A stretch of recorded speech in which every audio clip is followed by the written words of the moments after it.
Wicked. The entire cast delivers on their performance, especially when it comes to their singing, and the set pieces were absolutely beautiful and full of life, which really helped enhance the atmosphere. Some of the best parts of this movie to me are the deep emotional scenes between Elphaba and Glinda. They really hit home for me, and this is where Cynthia Erivo's performance is at her peak.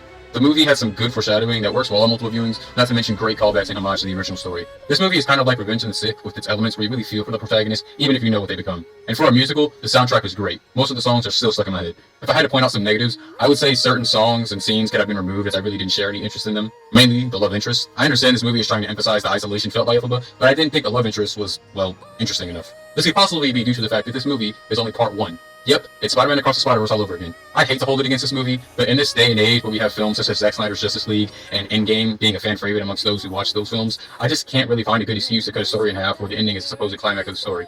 Other than that, the only other complaint I have is that Glinda can kind of be hit or miss with her presence. Some scenes I really enjoyed her, but in other scenes I felt like she didn't really have to be there. But overall, this movie was an enjoyable experience. 8 out of 10.